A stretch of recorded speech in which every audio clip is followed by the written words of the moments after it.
주린이들의 멘탈 강화 방송 돈다방 미쓰리 11월 16일 수요일 방송 시작하겠습니다. 요즘에 뉴스를 보면 참 화딱지나고 재수없고 밥맛 없고 저런 등신들 같고 엽기적이기도 하고 뭐 이런 열받는 뉴스들이 많죠. 제가 너무 이제 그런 뉴스에 집중하다 보니까 제 인생이 좀 피폐해져서 이러면 안 되겠다라고 마음을 다잡고 그래서 진행하게 된 것이 바로 이벤트입니다. 왜냐하면 제가 제일 잘할 수 있는 거고 즐겁게 할 수 있는 거고 또 거기에다가 뭔가 민주진영을 좀 도와주자라는 어떤 취지를 플러스 시키면 더 열심히 집중하게 될 것 같아서 제가 이벤트를 시작하게 됐는데 요즘에 저는요 첫 번째 이벤트를 참 하기를 잘했다라는 생각이 들고 그 이유가 뭐냐면 우리가 솔직히 돈이 없지 가오가 없습니까? 그죠? 모르겠어요. 여러분들은 돈이 엄청 많았으면 좋겠다라고 생각하실지 모르겠습니다만 저는 어차피 주식으로 매매해서 돈을 버는 방법을 알고 있는 사람이기 때문에 지금 당장 돈이 없어도 저는 제가 치매가 걸리지 않는 한 계속 매매를 할 거기 때문에 당장 큰 돈은 원치 않습니다. 저는 지금도 월세를 살고 있거든요. 남들이 봤을 때 야, 너 그 나이에 이제 눈앞에 50인데 그 나이에 월세를 살아? 라고 흉볼지 모르겠습니다만 저는 반대로 아니 그럼 당신들은 나처럼 돈 벌 수 있는 뭐 실력 있어? 능력 있어? 라고 저는 또 그들한테 그렇게 얘기해 줄 수 있거든요. 근데 제가 이벤트를 하게 된 계기가 한번 말씀드렸듯이 진보 진영 같은데 후원하고 싶은데 내가 돈이 좀 있긴 한데 이거 꼭 좀 써야 될 돈인데 어떻게 하지? 뭐 이런 것들. 그리고 예를 들면 새날 방송에서도 푸나님께서 염치 없어 하잖아요. 멤버십 가입해달라 뭐 아예 슈퍼챗은 이야기도 잘 못 꺼내시죠. 그래서 그런 모습들을 보면서 우리는 어차피 큰 부자들이 아니니까 우리야 어차피 십시일반으로 돈을 티끌 모아 태산으로 만드는 사람들이니까 조금만 여유를 좀 만들어 보면 좋겠다라는 생각이었습니다. 이벤트를 하고 계신 분들은 알고 계시겠지만 제가 이벤트를 진행하는 그 투자 금액은 1,000만 원입니다. 더 추가로 하는 거 원치 않습니다. 그래서 이벤트 하시는 분들 중에 자산가가 계실 수도 있어요. 그러면 그 1,000만 원이란 돈이 하찮다란 표현은 좀 이상하지만 좀 작은 돈이라고 생각하실 수 있으실 겁니다. 그리고 목표 수익률이 몇십만 원 정도 되니까 목표 수익률 몇십만 원이 그냥 좀 살짝 가볍게 느껴지실 수도 있을 거예요. 근데 저는 그런 분들 아랑곳하지 않고 그냥 저의 매매 원칙에 따라서 1,000만 원 투자하고 그리고 수익 나면 목표 주가에 무조건 매도하고 그리고 수익금 무조건 출금하셔라. 출금해서 여러분들을 위해 쓰세요. 근데 이제 요즘에 제가 또 이렇게 시황을 잘 보다 보니까 시황에 맞춰서 또 종목들도 잘 움직이고 있습니다. 그러니까 제가 11월 달 와서 가장 많이 듣는 얘기가 뭐냐면 이거 진짜 내가 주식으로 돈을 번 거예요? 그러니까 주식을 안 하셨던 분들이 이제 어떻게든지 좀 도움이 될까 이제 참여를 내신 분인데 진짜 내가 주식으로 돈을 벌다니 뭐 이런 느낌. 그리고 와 내가 팔았는데 주식이 다시 빠져. 이런 그 짜릿한 손맛부터 시작해서 수익금을 이렇게 손에 쥐시고 어쩔 줄 몰라 하시는 분들이 굉장히 많습니다. 네. 그래서 뭐 여담으로 미쓰리 커피 원하십니까? 뭐 선물해주고 싶어요. 뭐 이렇게 말씀하시는 분들 그러지 않으셔도 됩니다. 저는 어차피 당당히 수수료를 받고 있기 때문에 상관은 없습니다라고 얘기를 하고 있는데 사실 얼마 전까지만 하더라도 저는 이 세상에 나 혼자라는 생각, 약간 외롭다라는 생각, 우울증도 좀 있고요. 좀 그랬는데 요즘에는요. 내가 무언가 좀 누군가에게 좀 조금이나마 도움이 되고 있구나라는 그 보람 있죠? 그 보람이 정말 막 밀물처럼 밀려옵니다. 그러니까 어떤 그러한 보람이 저에게 더 어떠한 훌륭한 영양제보다 더 좋은 이 에너지를 부여해줘서 요즘에 컨디션이 너무 좋은 거예요. 그래서 여러분들도 제가 여러분들께 좀 간곡히 부탁드리고 싶은 이유는 뭐냐면, 부분은 주식은요, 즐겁게 하셨으면 좋겠습니다.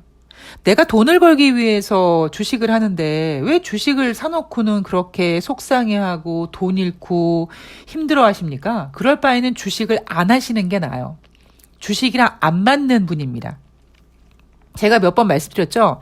저는 예전부터 증권사를 제가 왜 네 군데씩 옮겨 다녔겠습니까? 물론 제가 사주에 역마살이 있는 것도 있지만요. 증권사가 싫어서, 주식하는 게 싫어서 어떻게든지 다른 분야로 좀 전업을 하려고 막 도망 다녔습니다. 그런데 2008년도에 정말 숟가락을 세우고 제 삶을 구해주신 어떤 무속 할머니가 계신데, 제가 그분께 여쭤봤어요. 할머니, 제가 직장을 좀 일을 바꾸고 싶은데 괜찮겠냐 그랬더니 미친년이라고 했습니다. 너는 이거 해야 된다고. 근데 왜 사람들이 전 보러 가서 저 주식해요 그러면 주식하지 말라고 하는 게 대부분인데, 저는 어딜 가면 주식을 하라고 합니다. 그래서 이 사람들이 왜 이러지라는 생각을 했는데, 이제 얼마 전부터 뭔가 그 말씀의 뜻이 무언가 이렇게 옵니다. 그래서 제가 어찌됐든 간에 좀 즐기시면서 주식을 하시고, 수익금은 본인을 위해서 투자하시고, 제가 왜 본인을 위해서 일부 금액을 투자하라는 얘기를 왜 하냐면, 몇 년 전에 제가 이제 막 그지 같은 생활을 하다가 이제 어느 순간부터 이제 조금 생활이 여유가 되면서 제가 제일 먼저 했던 게 뭐냐면, 행운이랑 산책을 하다가 제 생일이었습니다. 생일날 아침에 스타벅스에 가서 카푸치노를 마셨습니다. 물론 쫓겨났어요. 제가 스타벅스를 하도 가본 지가 오래되니까 개를 데리고 안고 가면 안 되는 거였는데, 저는 모르고 이제 행운이를 이렇게 안고 들어갔더니 직원분이 뭐 어쩔 줄 몰라가지고, 일단 여기 개 입장 안 되니까 밖에 계시면 안 되냐고 해가지고 일단 주문하고 밖으로 쫓겨났습니다만, 어쨌든 제가 스타벅스 커피를 사 먹은 이유가 뭐냐면, 없었을 때는요, 그 스타벅스 커피 한 잔이 너무 간절했던 거예요. 그래서 뭔가 이렇게 시동을 한번 걸어본 거죠. 그래, 나도 이제 스타벅스 커피를 마실 수 있어. 이제 마실 수 있는 이 스타벅스, 오늘 이 시점으로 나는 돈을 벌 거야. 약간 그런 느낌으로 제가 제 생일날 스타벅스 커피를 마시면서 뭔가 이제 제 인생이 시동을 걸기 시작했거든요. 그래서 여러분들 이제 이벤트 참여하시는 분들, 아니면 돈다방 미쓰리 듣고 이제 시황을 잘 해가지고 수익 나신 분들은요, 물론 저축하는 것도 좋고 다 좋습니다. 그런데 그 중에 단 10,000원, 20,000원이라도 여러분을 위해, 수고한 본인을 위해서 한번 질러보시는 게 좋아요. 그냥 지르는 게 아니라 수고한 본인을 칭찬해주고, 그래, 자, 이거로 이제부터 나는 또 다음에는 더 좋은 거 먹어야지, 더 좋은 거 사야지, 이런 식으로 동기부여를 계속 하는 거죠. 저는 그게 주식 투자를 하는 방법이라든가 이런 게 참 많은 기법이 있고 방법이 있지만, 저는 제가 지금 진행하고 있는 저의 매매 기법이 딱히 그렇게 불만이 없는 것 같습니다. 뭐 여기서 원하면 뭐 투자 금액 더 늘릴 수도 있고 뭐 다 할 수 있는 거기 때문에 딱히 이제 불만은 없습니다. 그러니까 여러분들도 주식은 즐겁게 하시고, 그리고 그 즐겁게 하시는 가운데 수익금 일부는 꼭 본인을 위해서 한번 누려보세요. 그거 큰 거 아니어도 돼. 그렇잖아요. 뭐 스타벅스 커피 뭐 그거 뭐 10,000원, 한 10,000원도 안 갔어요. 근데 저는 지금도 가끔씩 이렇게 행운이랑 산책하다가, 아침에 이렇게 이제 산책하다가 그날이 생각이 나요. 특히 이제 좋은 일들이 생길수록, 내가 그때 정말 스타벅스에서 카푸치노 한 잔 마시면서, 비록 행운이 때문에 쫓겨났지만 그 스타벅스 커피 한 잔으로 뭔가 저의 인생의 동기부여가 굉장히 됐던 기억이 있습니다. 그러니까 여러분들께서도 매번 그렇게 만드시면 돼요. 그러니까 제가 그러거든요, 지금. 그러니까 제가 수입이 생기면 촛불 집회에도 후원하고, 그리고 꼭 저를 위해서 뭔가 뭐 진짜 맛있는 커피를 한 잔 사 먹든지, 아니면 귀걸이를 뭐 하나 사든지 하는 식으로 꼭 저에게 투자를 합니다. 저는 그거 굉장히 중요하다고 생각을 합니다. 자, 11월 15일 화요일 뉴욕 증시 마감 현황 짚어볼 텐데요. 다우지수 0.17%, S&P 500 0.87%, 나스닥 1.45% 상승했습니다. 자, 이날 뉴욕 증시 상승 이유는 바로 몇 달 뒤에 소비자 물가지표로 반영될 예정인 10월달 생산자 물가지표가 둔화됐다. 전월 대비 0.2% 증가했다고 하죠. 9월에도 여러분 8월 대비 0.2% 증가했습니다.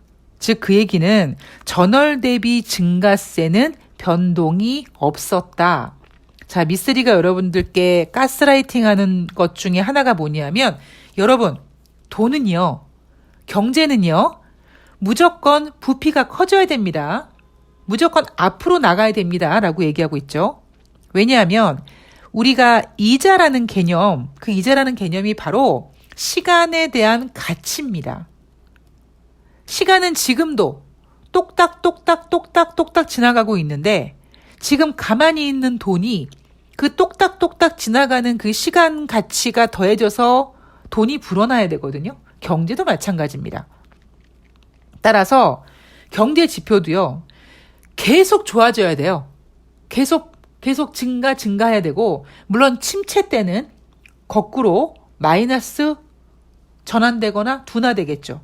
그런데 여기서 하나 플러스 되고 마이너스 되는 거는 확연하게 알겠는데 전월 대비 변함이 없으면 뭐냐? 이거는요. 둔화된 겁니다. 왜? 아니 생산자 물가지표가 한 달에 한 번씩 발표되는데 한 달 동안 아무런 변화가 없다라는 건 말이 안 되잖아요. 그러니까 무조건 플러스가 돼야 된다는 겁니다. 좋다라는 전제하에. 자, 전년 동월 대비 8.0% 증가했다고 하죠. 9월 달에는 8.4% 증가했고요. 월가 예상은 8.3% 증가를 예상했습니다. 전월 대비는 0.4%를 예상했던 전문가들. 그리고 전년 동월 대비는 8.3%를 증가했던 전문가들. 자, 이 예상치 꽤 높게 잡았죠. 지난번 10월달 소비자 물가지표는 예상치가 7.9였습니다. 그런데 예상치보다 둔화됐죠.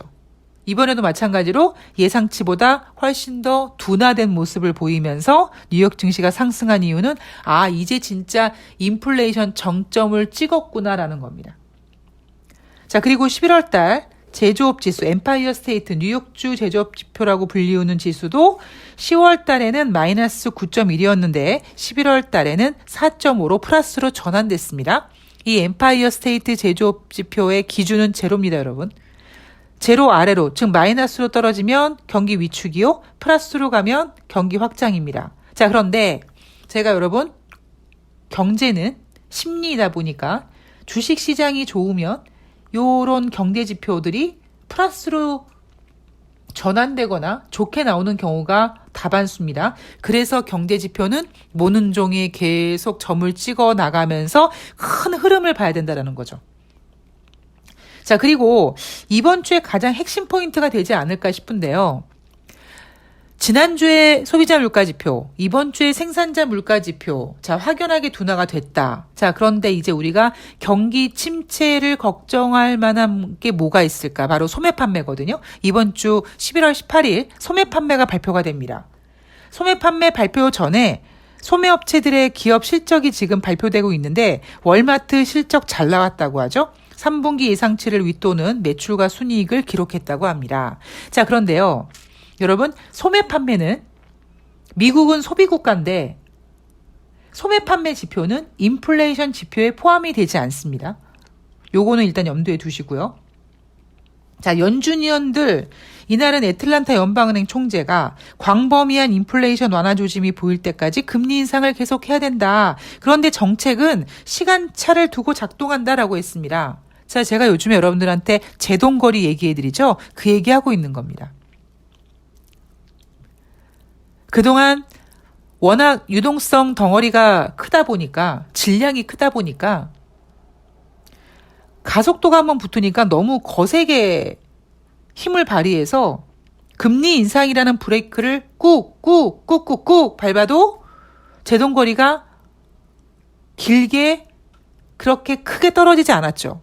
그런데 어쨌든 브레이크를 꾹꾹꾹꾹꾹 누르다 보니까 어느 순간의 시점에 도달하자 속도가 뚝 떨어진 겁니다. 바로 그게 지난주에 소비자 물가지표, 이번 주에 생산자 물가지표죠. 자, 여기서 월마트나 뭐 타깃 이런 데 실적은 좋을 수 있어요. 그런데 만약에 11월 18일 날 소매 판매가 부진했다. 뭐 이런 얘기 나오면 아이씨 미국 경기 둔화됐네. 이런 얘기 나올 가능성이 있죠.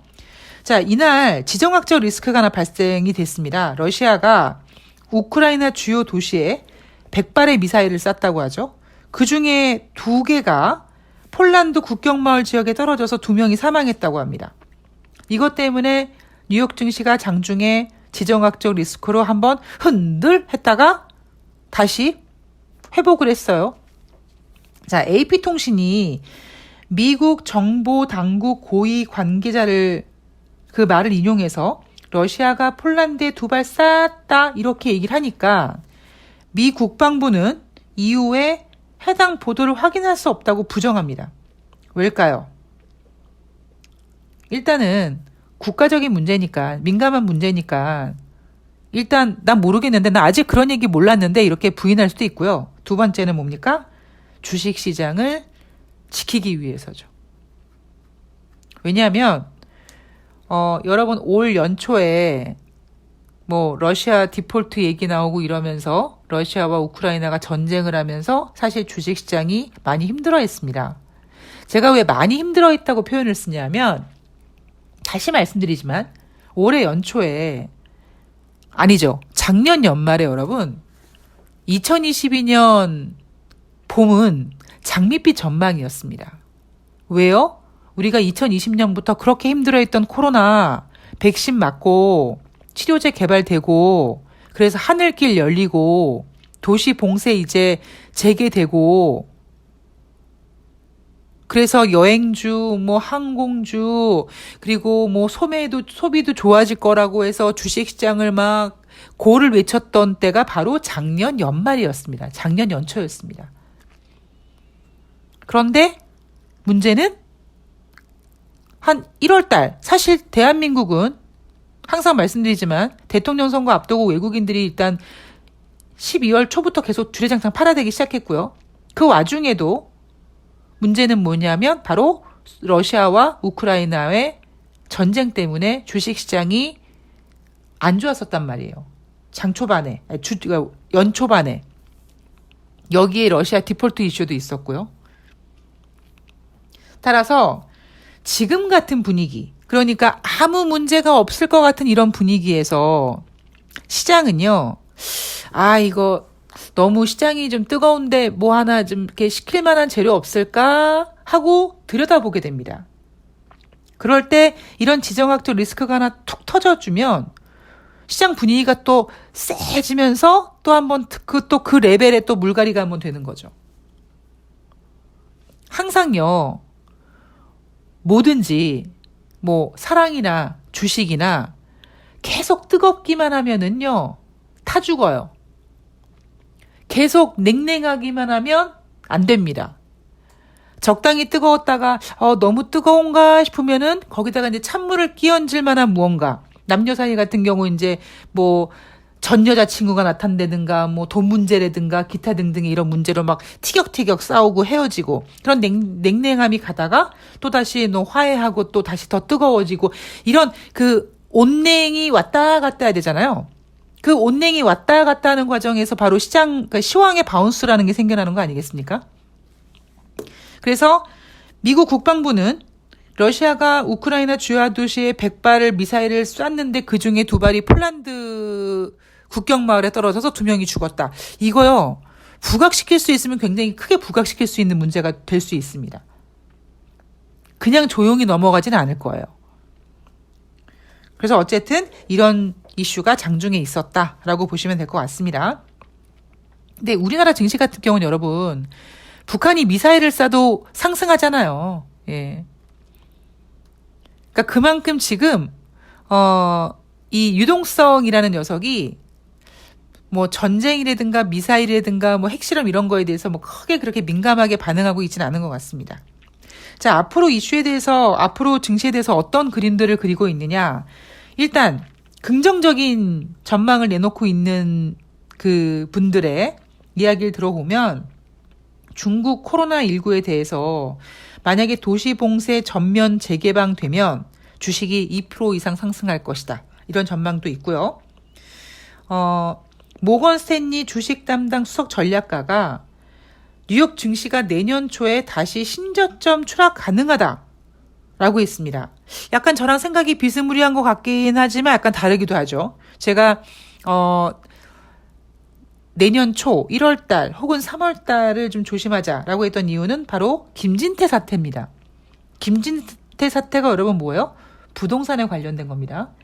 봄에는요, 건설주의 어떤 뭔가 이렇게 장밋빛 바람이 이렇게 분단 말이에요. 그때 다시 부각될 수 있지 않을까. 그래서 그게 길게는 3월이냐 아니면 짧게는 2023년 1월 효과를 막 꿈꿀 때 터져주느냐 뭐 이런 그 리스크가 존재한다라고 했는데 이 모건 스탠리 담당자 같은 경우에는 경기 둔화에 대한 우려와 싸우게 될 거라고 했습니다. 근데 저는 오히려 이 경기 둔화와 싸우게 되는 때가 내년 초가 아니라 오히려 11월 하순, 제가 11월 달 전강후약 얘기하고 있잖아요. 물론 경기 침체가 나온다고 뭐 갑자기 크게 뭐 급락하고 그건 아니지만 최소한 경제 지표들을 보거나 뭐 그런 상황 속에서 경제 지표가 만약에 둔화된다면 이제는 다시 말씀드리지만 여러분 주식시장은 인플레이션 별로 재미없어 합니다. 다른 이슈를 지금 갈구하고 있어요.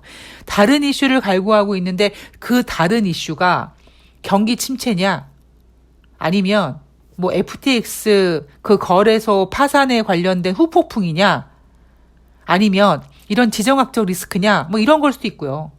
그게 아니면 좋은 재료로는 블랙 프라이데이 이후에 뭐 산타 랠리냐 이렇게 우리가 주식시장이 지금 무언가 다른 것을 원하는지를 찾아가면 되는 거거든요.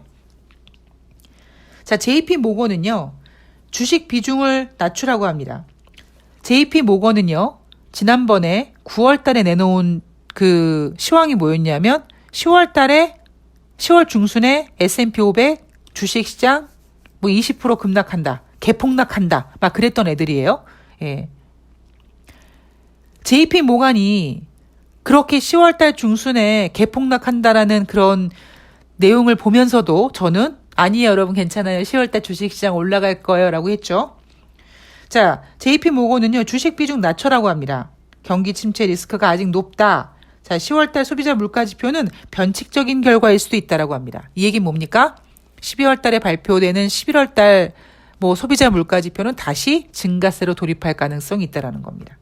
근데 지금 살짝 체크해봐야 될 게 뭐냐면 오펙이 여러분 기억나십니까? 지난번에 오펙과 오펙 플러스에서 자기네들은 90달러대 국제유가 가격을 원한다고 했는데 지금 가격이 그들이 원하는 가격으로 나오지 않고 있어요. 그래서 지금 감산 얘기가 나오고 있단 말이에요. 이 감산 얘기가 어떤 심리적으로 작용돼서 소비자 물가지표 12월 달에 발표되는 소비자 물가지표를 7.7에서 살짝 플러스 시켜놓을 수도 있어요. 예. 근데 그거보다는 저는 오히려 그동안의 금리 인상을 딱딱딱딱딱 진행함에 있어서 이제 그 제동거리가 이제 점점 효과를 발휘하고 있는 게 아닌가라고 보기 때문에 인플레이션이 다시 플러스가 된다는 것보다는 오히려 경기 침체 쪽으로 조금 더 집중을 해야 되지 않을까 싶습니다. 자, 우리나라 증시 화요일 날 2480포인트로 마감했습니다. 자, 주식시장 분위기 나쁘지 않습니다. 자, 환율 뭐 오르락 내리락 뭐 1,500원 간이 난리 부르스 튀지만 환율 나름대로 지금 미쓰리 예상대로 잘 움직이고 있고요. 종목 장세 잘 진행되고 있습니다. 저는 오늘도 마찬가지로 이제 매매를 할 텐데 저는 오히려 이런 장세에 더 오히려 조금 더 조심하는 스타일입니다. 오히려 9월 말 같은 경우에는 질러! 막 이런 스타일인데, 오히려 지금 같은 경우에는, 조금만 더 보겠습니다. 조금만 더 보겠습니다라고 하고 있고요. 그 이유는 제가 보고 있는 그 어떤 지표라고 하기엔 좀 애매하지만